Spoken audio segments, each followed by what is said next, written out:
Craignez Dieu et donnez-lui gloire, car l'heure du jugement est venue. L'heure est venue d'adorer celui qui a fait le ciel, la terre et la mer et les sources d'eau.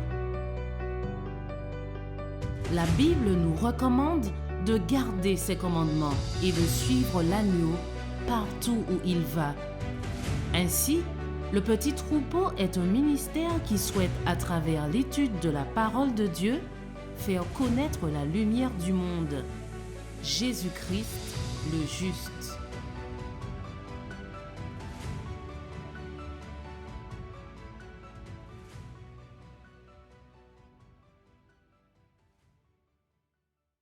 Notre Dieu, notre Père, nous voulons te remercier infiniment pour ta bonté, pour ta miséricorde. Merci pour le souffle de vie, la santé que tu nous donnes jusqu'à cette heure. Merci pour tes enseignements. Merci pour ton saint sabbat que tu nous donnes. Tu nous rassembles en ce jour de sabbat pour nous restaurer, pour nous donner la plénitude de ton Esprit Saint.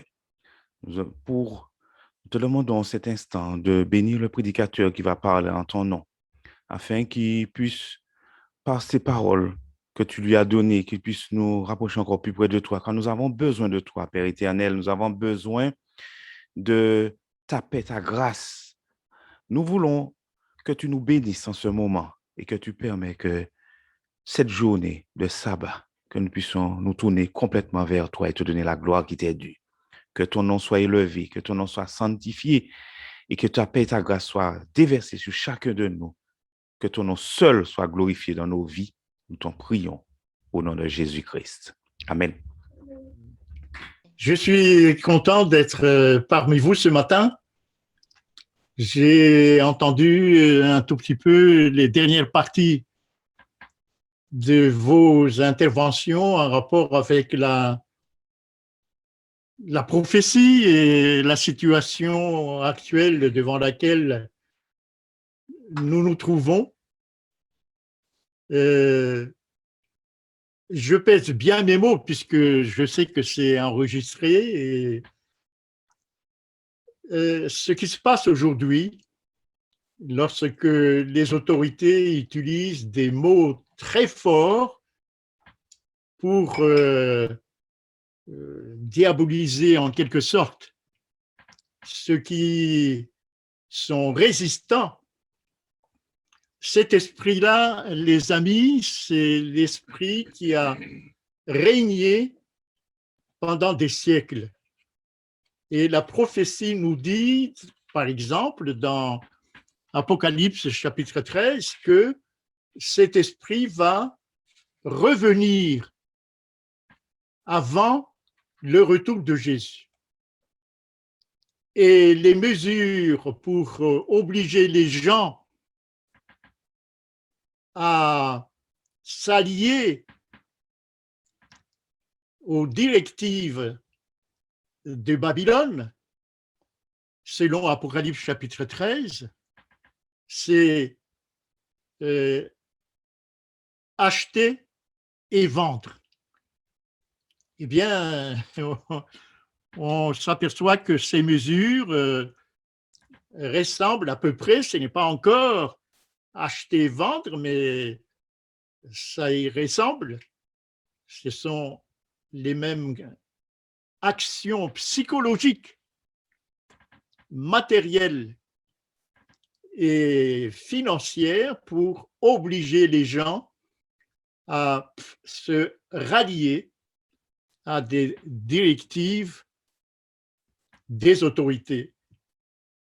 Ici, c'est une autorité politique, mais un peu plus tard, c'est l'autorité babylonienne, c'est-à-dire l'alliance de l'autorité politique et de l'autorité religieuse. Mais je m'arrête là, ce n'est pas tellement notre propos pour aujourd'hui, encore que ce que nous allons dire aujourd'hui a une forte relation avec ce que je viens de dire, puisque c'est un combat extrêmement sévère entre d'un côté Dieu et de l'autre Satan. Et le champ de bataille, c'est nous-mêmes. Je répète, le champ de bataille, c'est nous-mêmes. C'est la raison pour laquelle, tout au long de ces réflexions que nous allons faire jusqu'au début du mois de février, le titre, c'est la nature du Christ et la justification par la foi. C'est un sujet extrêmement important que nous allons aborder et aujourd'hui, nous allons en quelque sorte en dégager les grandes lignes. Et je vous invite par conséquent à ouvrir votre Bible.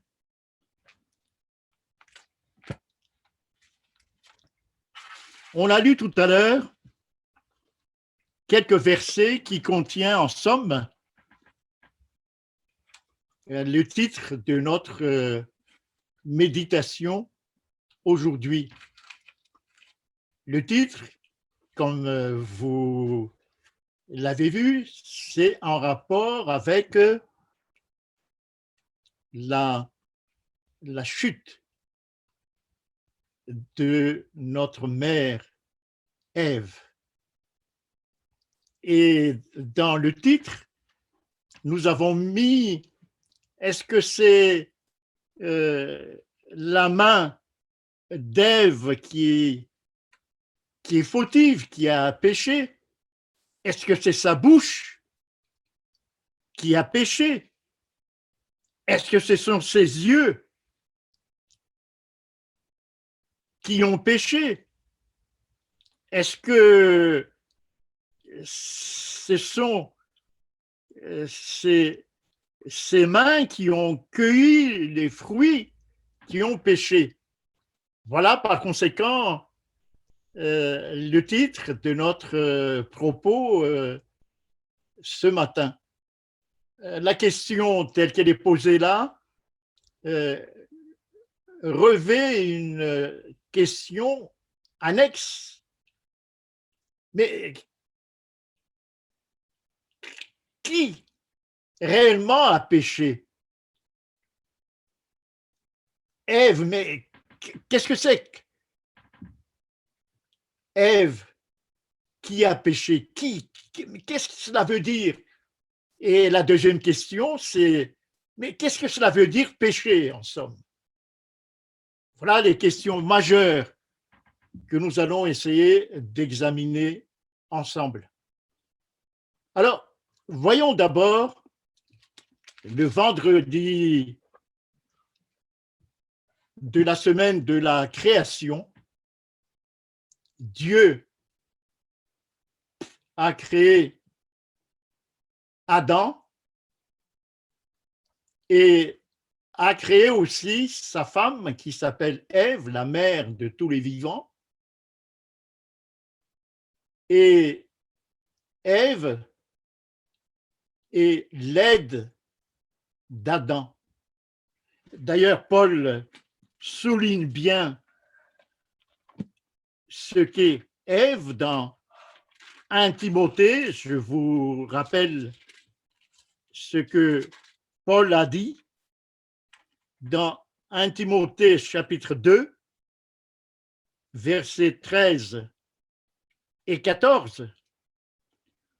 Adam a été formé le premier. Vous voyez, il y a une préséance ici, selon la Bible, et Paul ne fait que souligner cette préséance de l'homme.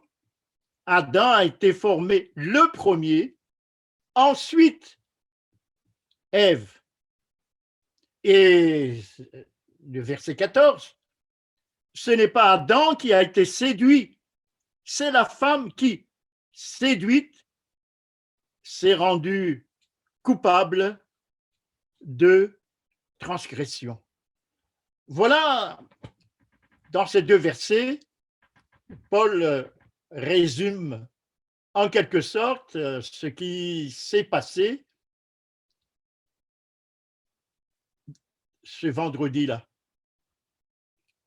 C'est la création, le vendredi, mais cet épisode de la chute d'Ève et d'Adam, c'est un peu plus tard dans le jardin d'Éden. Donc, je reviens, le vendredi de la création, Genèse chapitre 1, le verset 26, dit clairement quelque chose qui pour moi est très importante. Faisons l'homme à notre image, selon notre ressemblance. Ces mots-là, les amis, sont des mots extrêmement importants. Cela veut dire que Dieu a formé l'homme selon son image. Et j'ai fouillé un tout petit peu dans les écrits d'Ellen White ce qu'elle pense de cette déclaration. Elle dit dans la tragédie des siècles, vers la fin, que Dieu a la même forme que nous et les mêmes traits que nous. Alors, c'est une déclaration qui nous met en valeur puisque nous ressemblons à Dieu. Mais est-ce que j'ai fouillé aussi, est-ce que la Bible soutient cette affirmation d'Ellen White dans la tragédie des siècles? Dans l'original de la tragédie des siècles, c'est à la page 644.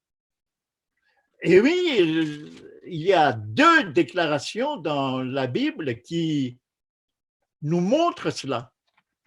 Vous venez d'étudier la prophétie de Daniel, mais Daniel le dit clairement. Dans Daniel, chapitre 7, c'est tellement clair.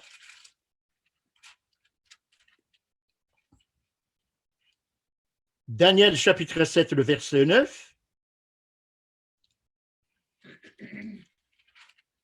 Je regardais pendant que l'on plaçait des trônes et l'ancien des jours s'assit. Son vêtement était blanc comme la neige et les cheveux de sa tête, donc il a une tête, il a des cheveux, étaient comme de la laine pure. Son trône était comme des flammes de feu et les roues comme un feu ardent. Et ensuite, dans Ézéchiel, chapitre 1, Ézéchiel, chapitre 1, cette ressemblance dont nous parlons, dans Ézéchiel, chapitre 1,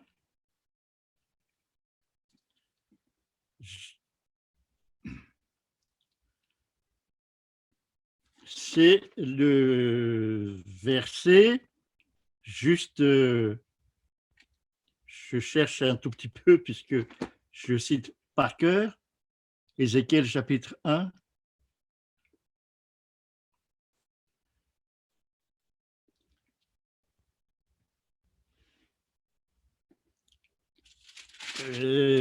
Oui.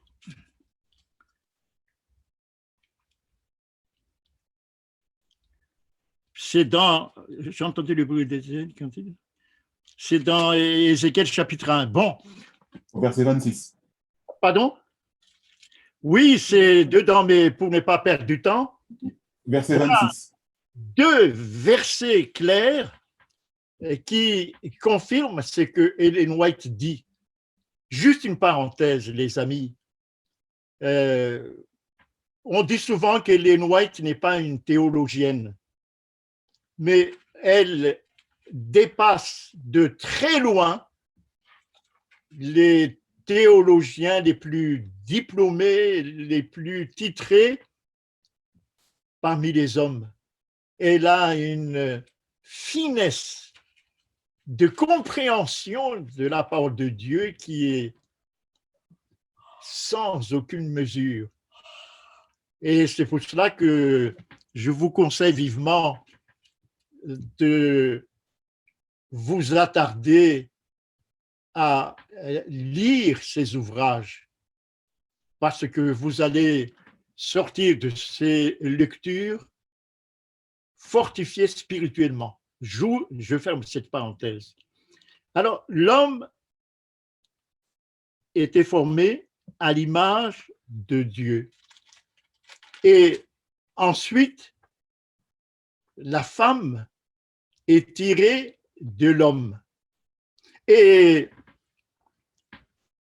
qu'est-ce qu'il doit faire dans le jardin d'Éden? Il y a une mission que Dieu leur a chargé d'accomplir. Ça se trouve dans Genèse chapitre 2 et le verset 15. L'Éternel Dieu prit l'homme et le plaça dans le jardin d'Éden pour le cultiver et pour le garder.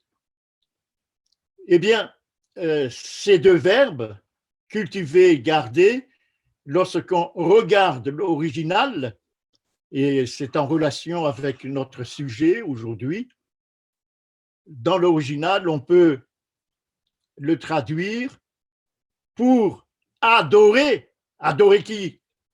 Adorer Dieu. Et ensuite, pour obéir. Obéir à qui? Obéir à Dieu. Donc, dans la traduction, vous avez cultivé et gardé, mais lorsqu'on regarde aussi les dictionnaires, on peut parfaitement donner un sens spirituel à ces deux verbes. C'est adorer, adorer Dieu, et ensuite obéir, obéir à qui? Obéir à Dieu. Je préfère un tout petit peu ces deux verbes, adorer et obéir, puisque c'est en relation avec ce qui va se passer dans le chapitre 3. Et Dieu leur donne un commandement. C'est le verset 16 du chapitre 2, un commandement. Tu pourras manger de tous les arbres du jardin, mais tu ne mangeras pas de l'herbe de la connaissance, de l'arbre de la connaissance du bien et du mal, car le jour où tu en mangeras, tu mourras. C'est un commandement, avec une condition.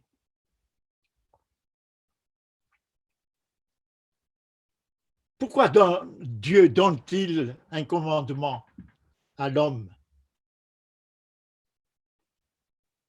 Parce qu'il a donné à l'homme un précieux caractère intellectuel, moral. C'est ce qu'on appelle le libre arbitre. En donnant ce commandement, Dieu prend le risque d'être désobéi. Et cela veut dire que Dieu a donné à l'homme un libre arbitre, la possibilité d'obéir ou de désobéir. Voilà ce qu'on appelle le libre arbitre. Un animal, les animaux que Dieu a créés, n'ont pas le libre arbitre. C'est seulement l'homme qui a le libre arbitre. Et ça, c'est... Il faut remercier Dieu de nous donner cette qualité morale, puisque nous ne sommes pas créés comme les animaux, en somme comme des robots. Non. Dieu nous donne un libre arbitre et il nous a créés pour adorer, pour l'adorer et ensuite pour lui obéir. Voilà la raison pour laquelle Dieu a créé l'homme et nous avons donc, nous, descendants d'Adam et Ève, nous sommes appelés à adorer Dieu et à lui obéir. Alors, ces deux verbes se réfèrent à une volonté, se réfèrent à une volonté. Nous allons en parler cet après-midi. J'ai parfaitement la volonté soit d'obéir, soit de désobéir. C'est une question de volonté. Pécher est une question de volonté. Péché n'est pas une question de nature, comme l'enseigne la théologie protestante ou catholique. On est pécheur par nature, disent-ils. Non. Péché est une volonté de désobéir. C'est ça le péché. Et c'est cette nature humaine qui est faible que Jésus va sauver, que Jésus va, il descend sur cette terre pour nous aider à fortifier en quelque sorte notre volonté pour ne pas céder à toutes les tentations.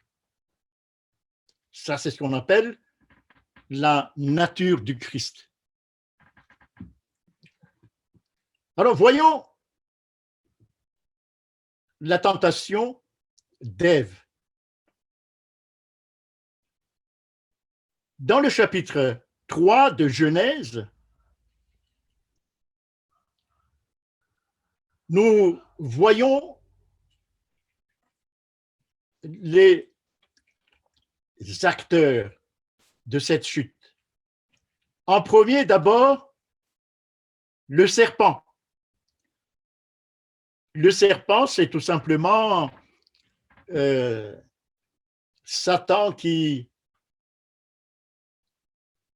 s'est réfugié derrière le serpent. Et il utilise les capacités ou les organes du serpent pour séduire.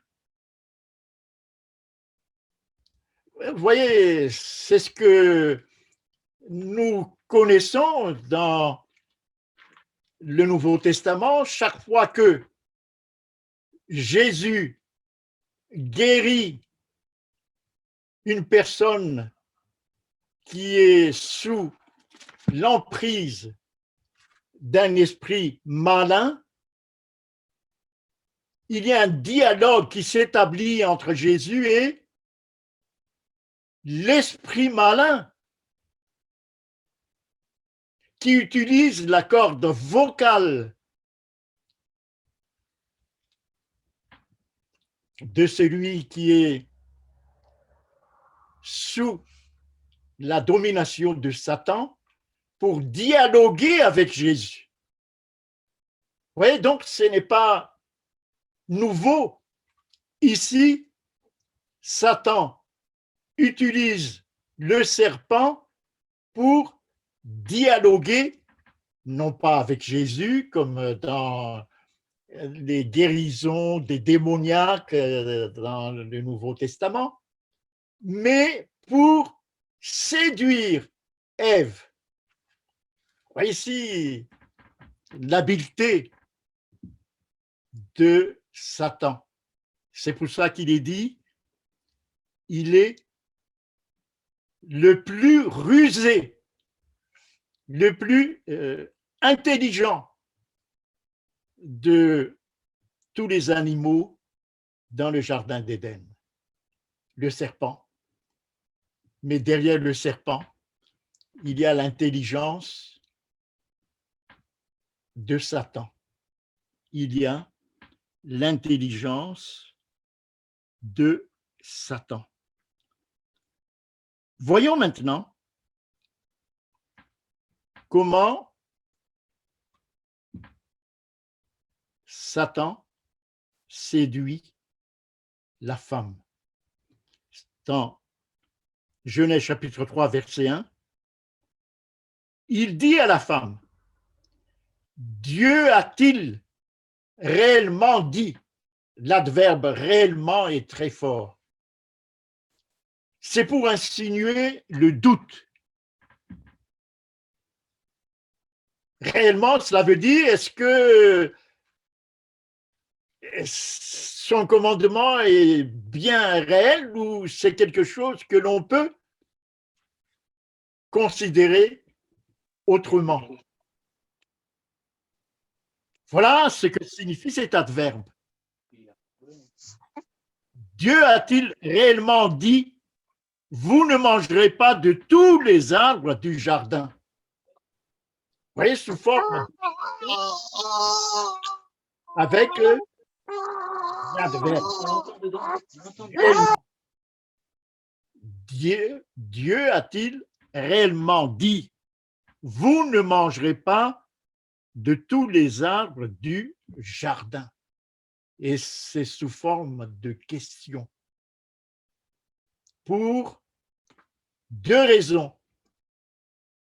Insinuer le doute dans l'esprit d'Ève et ensuite pour remettre en question le commandement de Dieu. C'est ça la tentation que nous subissons en permanence dans notre vie de tous les jours également. C'est cette tentation, exactement la même tentation. Le péché, comme vous le savez, c'est la transgression de la loi. C'est ça, péché. Et on nous incite à transgresser la loi. Cette incitation se fait sous toutes ses formes.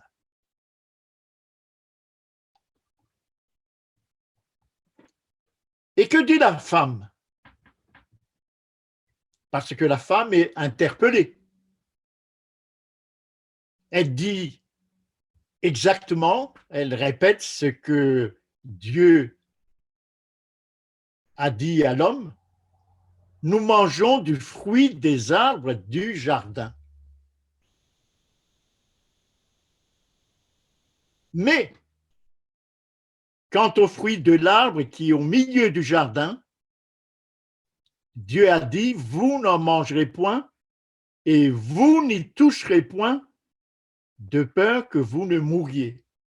Elle connaît parfaitement bien le commandement de Dieu. Elle connaît à ce point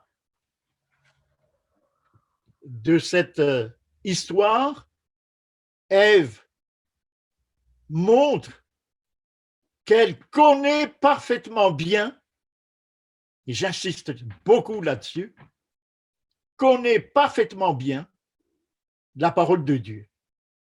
Ah, ça, c'est le cas pour nous, certainement.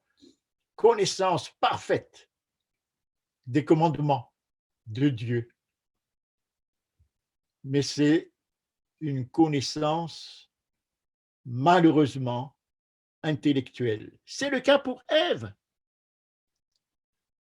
C'est le cas pour Ève. Elle va montrer que sa connaissance n'est qu'intellectuelle. Sa connaissance des commandements de Dieu n'est pas spirituelle.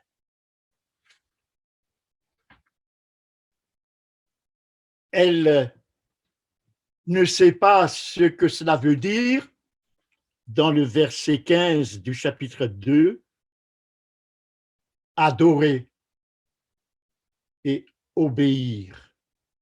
Ça lui échappe. Oui, c'est parce que Satan la perturbe par sa séduction, par le dialogue.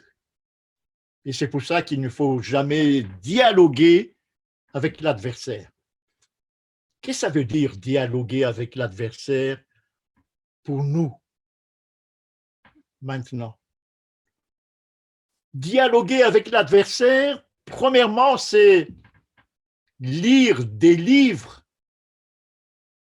qui s'attaquent à la vérité. Ça, c'est dialoguer avec l'adversaire. C'est regarder des sites qui ne soutiennent pas la vérité. Là, vous êtes très facilement déstabilisé si vous n'avez pas une assise spirituelle très ferme et très solide. Dialoguer avec l'adversaire, c'est participer à des rencontres où l'adversaire déploie toutes ses tentations. C'est ça, dialoguer avec l'adversaire. Et là, l'homme est combattu d'avance.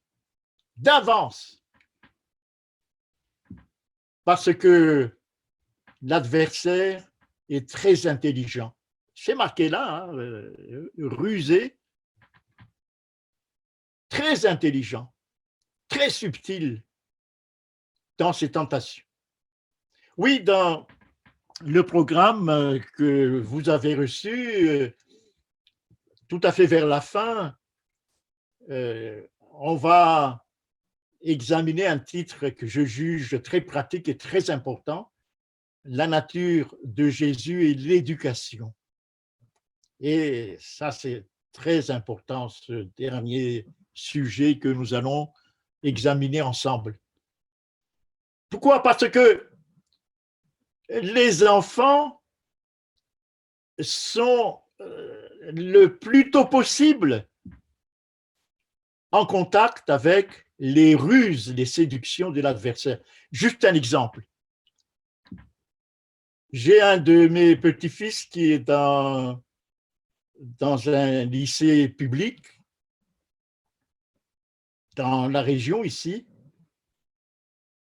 et le prof de français leur demande de lire, de commenter, de faire des recherches sur le livre de Guy de Maupassant intitulé « Le bel ami ». Lorsque mon petit-fils m'a demandé, on était ensemble dans une librairie pour acheter des livres, j'étais triste et je lui dis, mais pourquoi ton prof de français vous demande de lire un tel livre? Puisque ce que raconte Guy de Maupassant dans ce livre, c'est la séduction de plusieurs femmes perverses pour faire tomber l'homme qui s'appelle Bel-Ami. C'est ça qu'on raconte d'un bout à l'autre du livre qu'on demande à des gamins de 14 ans de lire, de commenter. Vous voyez, là, c'est comme ça la séduction moderne de Satan. Ici, s'attaque à l'homme et très tôt aux enfants. S'attaque très tôt aux enfants. Revenons à cette séduction d'Ève. Elle connaît parfaitement bien donc les commandements, mais c'est une connaissance intellectuelle. L'obéissance vacille. L'adoration n'est pas parfaite, puisque la tentation est féroce. Voici le coup que Satan va asséner pour faire tomber Ève. Le verset 4. Vous ne mourrez point. C'est ça ce qu'on appelle iniquité. Iniquité, c'est abattre le commandement de Dieu. C'est fouler aux pieds le commandement de Dieu. C'est ça ce que la Bible appelle iniquité et que l'on retrouve dans la définition du péché dans 1 Jean chapitre 2 que nous allons examiner cet après-midi. C'est fouler aux pieds le commandement de Dieu.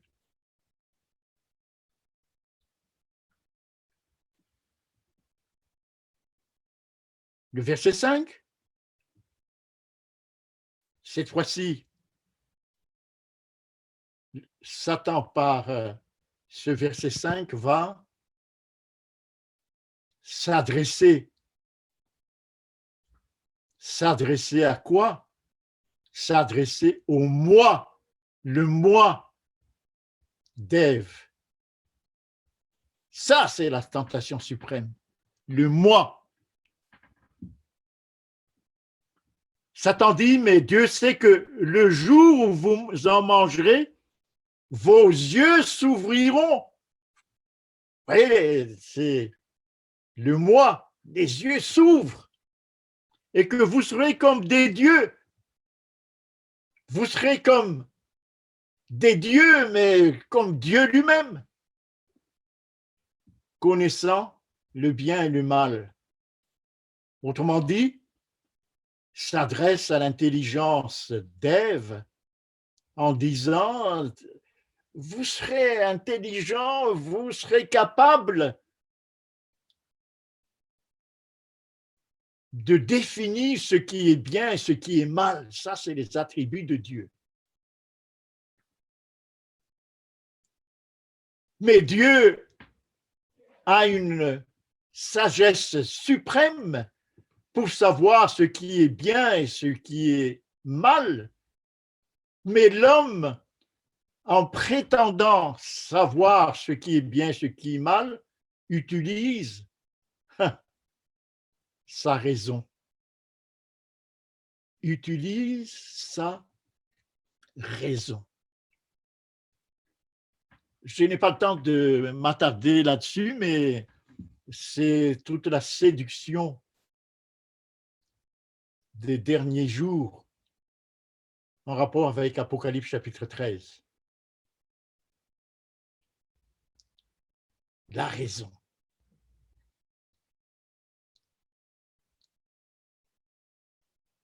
On s'appuie sur la raison. Tous les gouvernements actuellement s'appuient sur les experts, puisque ce sont des hommes de raison.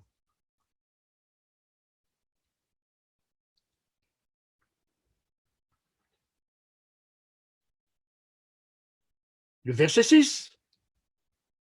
La femme vit que l'arbre était bon à manger et agréable à la vue et qu'il était précieux pour ouvrir quoi?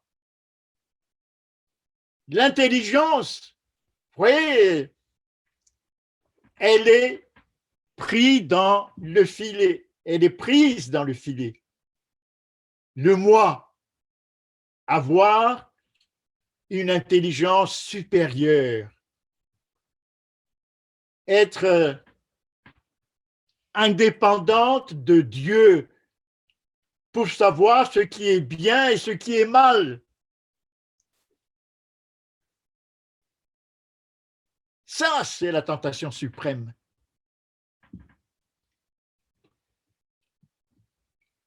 Et qu'est-ce qu'elle fait? Elle prit de son fruit et en mangea. Ah, là, c'est l'action de la volonté. Face à ces approches de séduction suprême, fait de main de maître, la volonté d'Ève cède. Et c'est ça le péché, les amis. Le péché, c'est la capitulation de sa volonté devant les tentations de l'adversaire. Je répète, peut-être nous allons développer ça d'une manière beaucoup plus approfondie cet après-midi. Qu'est-ce que c'est que péché? Mais déjà ici, ces deux verbes le montrent clairement. Le verbe prendre de son fruit et le verbe manger, c'est la capitulation de la volonté devant les commandements de Dieu. C'est ça, péché. C'est ça, péché. Et Jésus n'a jamais péché. Même si il était assailli par des tentations, comme c'est le cas d'Ève ici, sa volonté n'a jamais cédé. Juste un exemple pour vous toucher à ce caractère de Jésus. Prenons Jésus dans le jardin de Gethsémane. Je prends ce cas-là puisque c'est une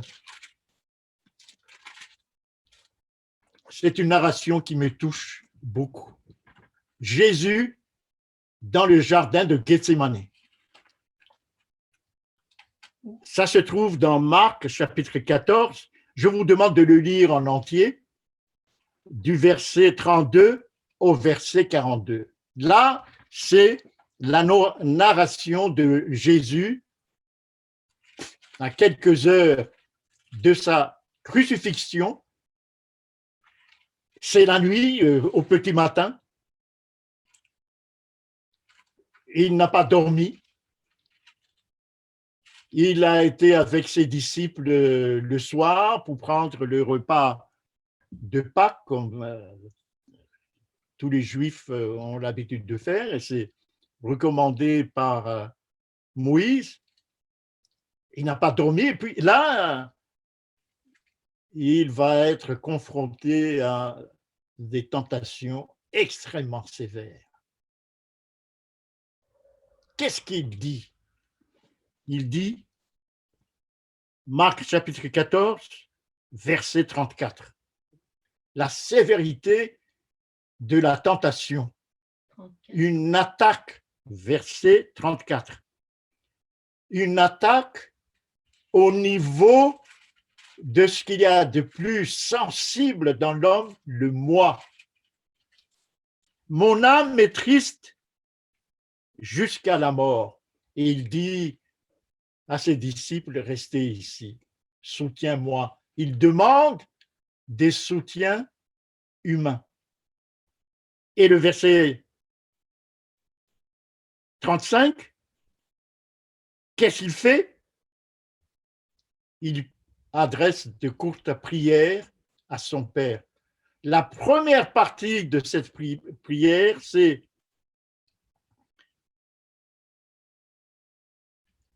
verset 36, Abba Père, toutes choses te sont possibles. Il reconnaît la majesté divine. Et il dit, éloigne de moi cette coupe. Vous voyez, c'est ça, on mesure là, dans cette première partie de sa prière, la sévérité de la tentation de l'adversaire. Éloigne de moi, puisque c'est trop dur, trop dur. J'évoque juste en quoi c'est très dur, parce que le Sanhédrin, si vous lisez toute cette histoire de Jésus avant sa crucifixion, tout le Sanhédrin crache sur lui et ça dégouline sur son visage, il n'a pas de Kleenex. Et quelque temps après, les soldats romains dans le prétoire, voyant les crachats sur son visage, crachent aussi sur lui. Donc c'est un rejet de toute l'humanité. Rejet d'abord de son peuple, le Sanhédrin, rejet des païens, les soldats romains. Il est seul. Et j'imagine très facilement les crachats dégoulinent sur son visage et sur ses cheveux. Il n'a pas de mouchoir, il n'a pas de Kleenex pour essuyer. D'ailleurs, ses mains sont attachées. Donc il dit, éloigne de moi cette coupe. Ça, c'est... Jésus est humain, particulièrement humain, comme chacun d'entre nous. Mais attention à la deuxième partie de sa prière, très courte prière. Toutefois, ah oui, c'est bien. Toutefois, non pas ce que je veux. Vous voyez ici le verbe vouloir, c'est en relation avec la volonté péchée. J'insiste beaucoup là-dessus. Peut-être cet après-midi, nous allons insister beaucoup là-dessus, puisque si nous ne savons même pas ce que c'est que péché, nous ne pouvons jamais nous repentir. Toutefois, non pas ce que je veux, mais qu'est-ce que je dois faire? Mais ce que tu veux. Ce que tu veux. Nous avons dit tout à l'heure quelle doit être la tâche de l'homme ou sa mission spirituelle dans le jardin d'Éden. Nous avons dit, c'est adorer et obéir.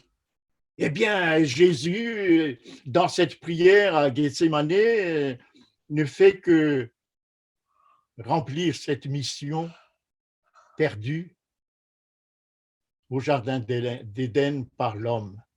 Obéir et adorer. Non pas ce que je veux, mais ce que tu veux, même si c'est très dur pour moi. Ça, c'est très fort, les amis. C'est ça, Jésus. Et dans Gethsémanée, nous voyons bien deux choses sur lesquelles, tout au long de notre réflexion, jusqu'au début du mois de février, Gethsémanée montre clairement que Jésus est profondément comme nous, a une nature humaine comme la nôtre. J'insiste beaucoup là-dessus parce que une nouvelle théologie se répand aujourd'hui dans le milieu adventiste, en tout cas c'est enseigné ici dans l'école,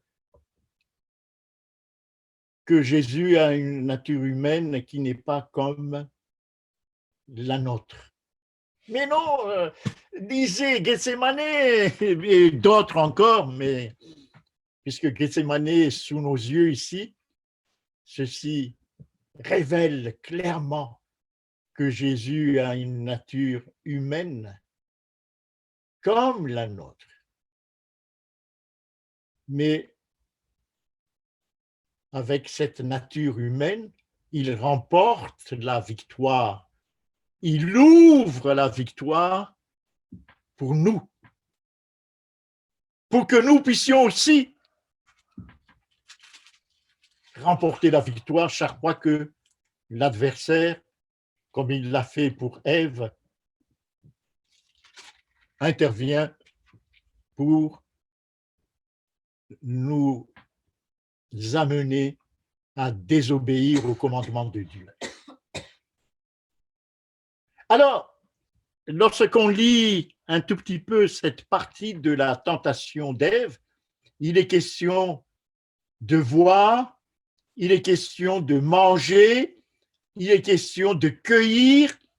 Est-ce que ce sont ces organes d'Ève qui ont péché? Non. La main n'a pas péché. Les yeux n'ont pas péché. Mais qui a péché? Eh bien, dans Ève, dans l'homme, comme chacun d'entre nous tous, il y a la pensée. Et Satan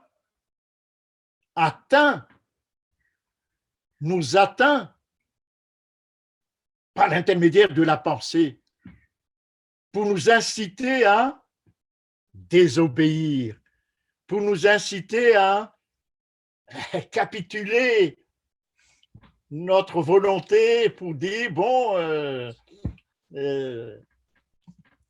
désobéis. Cette capitulation de la volonté, c'est ça le péché. La tentation n'est pas le péché. La tentation, c'est lorsque la volonté capitule. C'est ça la tentation. C'est ça le péché, pardon. Eh bien, que se passe-t-il après? Lorsque Ève est tombée, il invite son mari à faire de même. Et son mari cède, probablement par manque de foi, probablement par amour pour sa compagne. Il sait parfaitement que sa compagne est perdue. Et lui, certainement, il a dit, je vais la suivre. Donc lui aussi, une faiblesse de sa volonté. Une faiblesse de sa volonté. Il n'a pas suivi le programme que Dieu lui a donné dans le jardin d'Éden. Cultiver, garder, mais je remplace par les verbes synonymes dans le dictionnaire, adorer et obéir à Dieu. Il a oublié. Et lorsque ils ont péché tous les deux, que c'est-il? C'est le verset 7. Ils se sont aperçus qu'ils étaient nus. Et ils ont essayé de couvrir leur nudité avec des objets fragiles, des feuilles d'arbres, des feuilles de figuier. Voyez ici, c'est leur raison en disant, bon, on va couper des feuilles de figuier pour nous couvrir. C'est ça, l'utilisation de la raison humaine. D'abord sur la nudité. Vous qui approfondissez la prophétie, cette notion de nudité est mentionnée dans les prophéties à la fin des temps, juste en 2 endroits à la fin des temps, et nous y sommes. Cette notion de nudité. Il est question ici de nudité spirituelle. Par exemple, dans Apocalypse chapitre 3, vous connaissez Apocalypse chapitre 3, ça concerne la fin des temps. Apocalypse chapitre 3, la dernière église de la fin des temps, donc c'est la fin des temps. Qu'est-ce qu'il est dit? Apocalypse chapitre 3, le verset 18.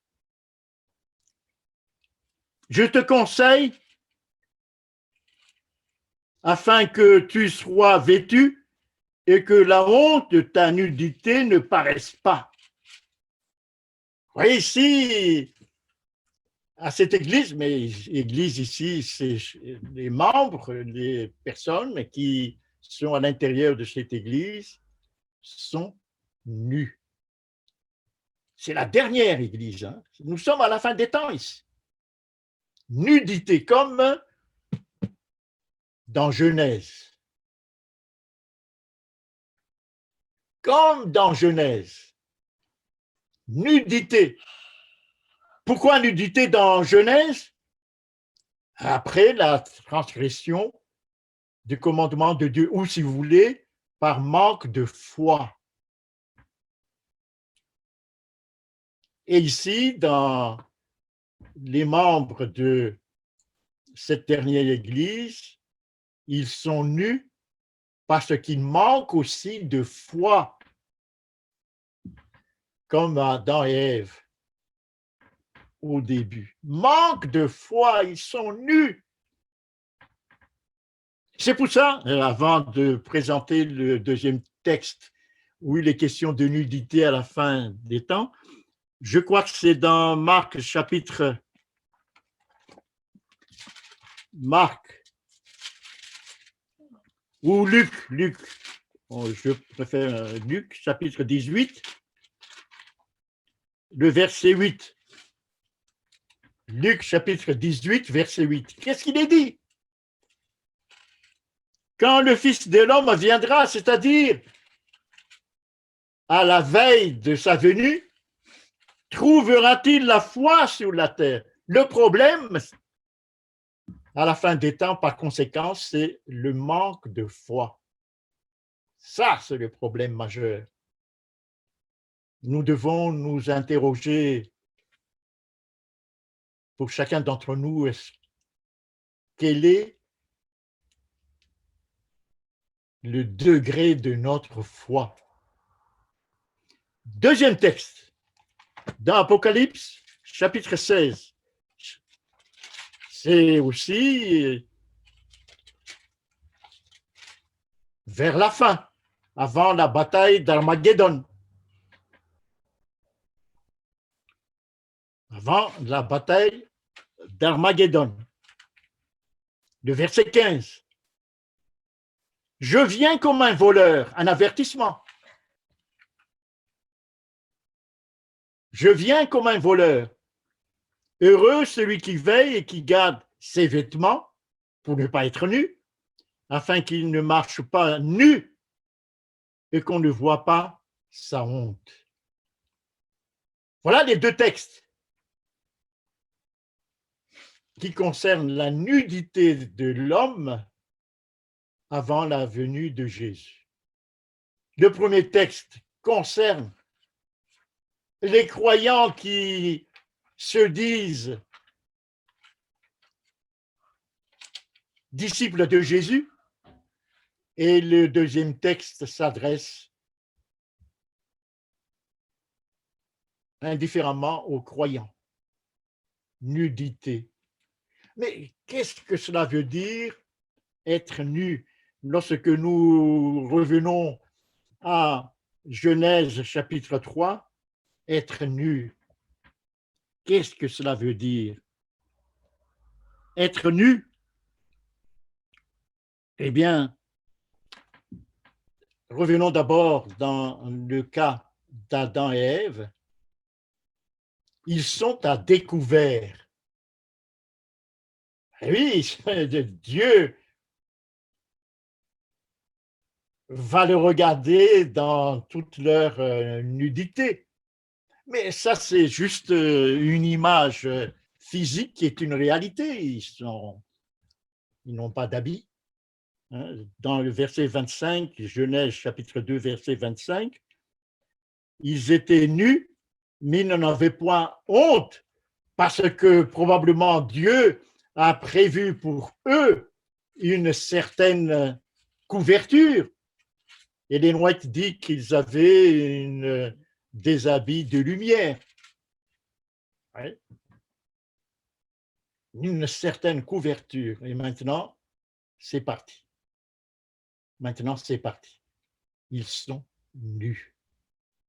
Et ils avaient peur. Ils le disent là dans le verset 10. J'ai eu peur, dit Adam.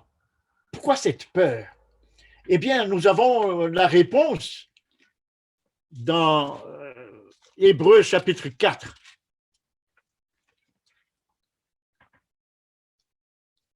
Hébreux chapitre 4, le verset 13. Prenez votre Bible. Hébreux chapitre 4, verset 13. La raison de la peur d'Adam et de sa femme Ève. Que dit ce texte?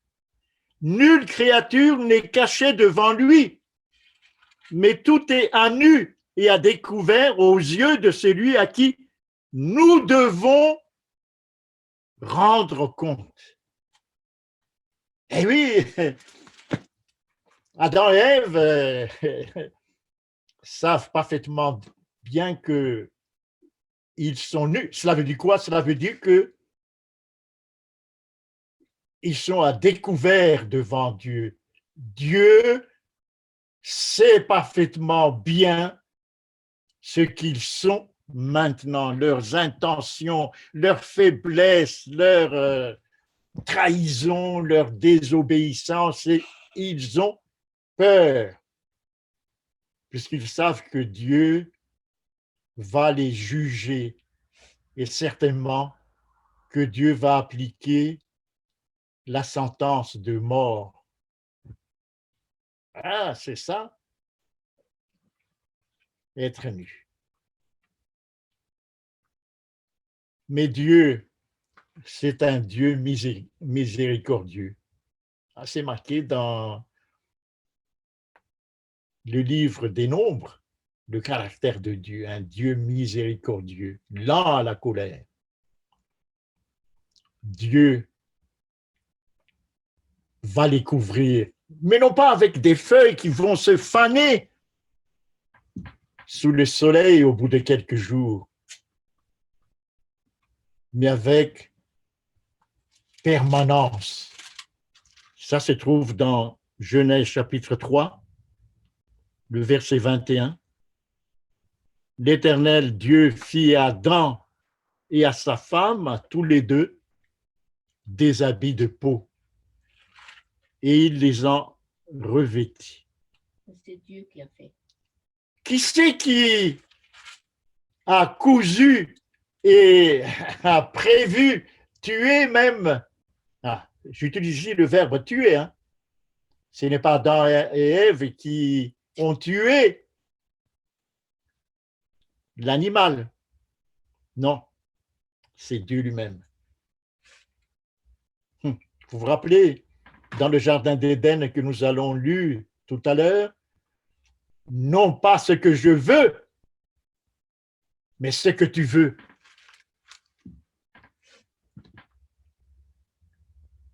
Dieu a fait cela pour nous couvrir, les amis. Jardin de Gethsémane. Dieu n'a pas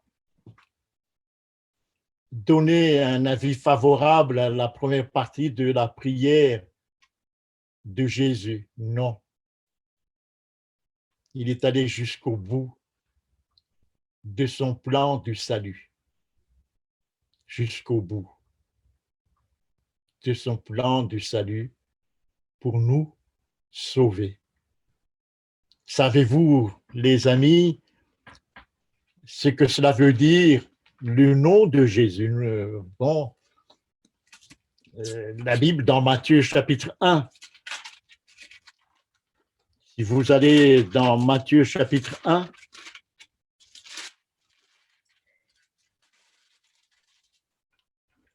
versets 19, 20, 21, un ange est apparu à Joseph et l'ange lui a dit, tu lui donneras le nom de Jésus.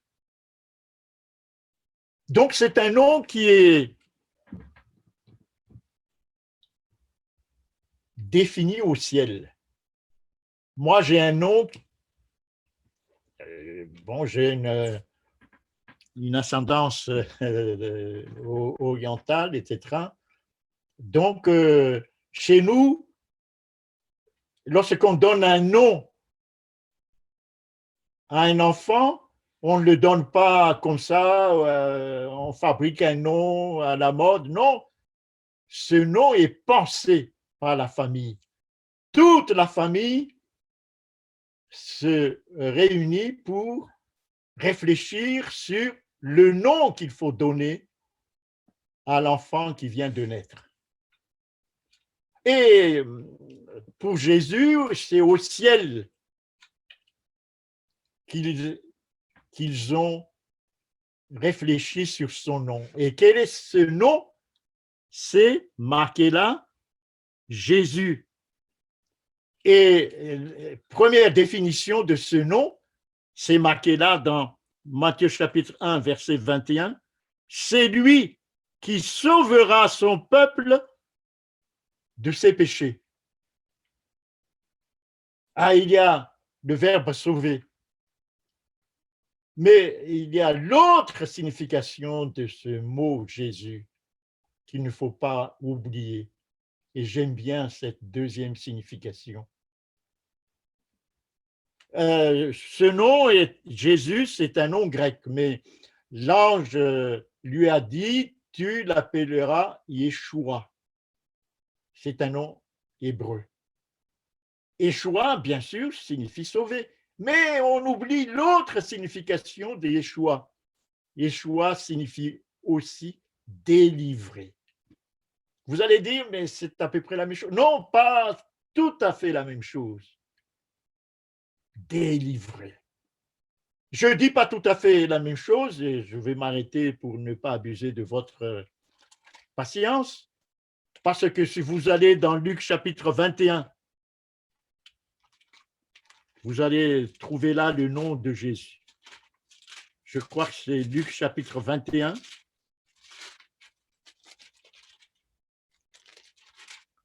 Luc chapitre 21 et le verset 28. Ça nous concerne puisqu'on a évoqué tout à l'heure la fin des temps. Quand ces choses commenceront à arriver, ça nous concerne au premier point aujourd'hui. Qu'est-ce qu'il faut faire? Redressez-vous, élevez vos têtes. Pour quelle raison? Parce que votre délivrance approche. Le nom de Jésus est là. Délivrer, délivrance. Et oui, il va nous délivrer définitivement de tout. Vous pouvez mettre derrière cet adverbe indéfini tout, beaucoup de choses. Délivrer. Yeshua. Eh bien, remercions Dieu pour ce don qu'il a fait pour nous couvrir, pour que nous ne soyons pas nus. Mais pour cela, cet après-midi, nous allons aller beaucoup plus en détail sur ce qu'est péché. Puisque si nous ne comprenons pas ce que c'est que péché, ce que nous demandons la repentance, etc., pour le baptême, par exemple, se repentir, ensuite se faire baptiser au nom de Jésus pour recevoir le Saint-Esprit, ça risque d'être un tout petit peu des formules toutes faites. Il faut le comprendre profondément et ensuite aller devant Dieu pour demander réellement pardon. Voilà, que Dieu vous garde. Nous allons prier ensemble, si vous voulez bien, pour terminer cette méditation, cette rencontre.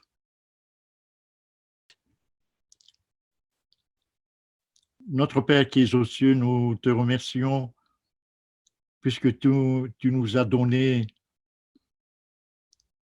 une lumière sur notre route, afin que nous ne soyons pas tombés sous les astuces et les tentations de Satan éternel. Nous te demandons de nous aider à remporter la victoire comme Jésus a remporté la victoire dans le jardin de Gethsémani. Il s'est plié à ta volonté éternelle. Sanctifie notre volonté. C'est au nom de Jésus que nous t'adressons cette prière. Amen.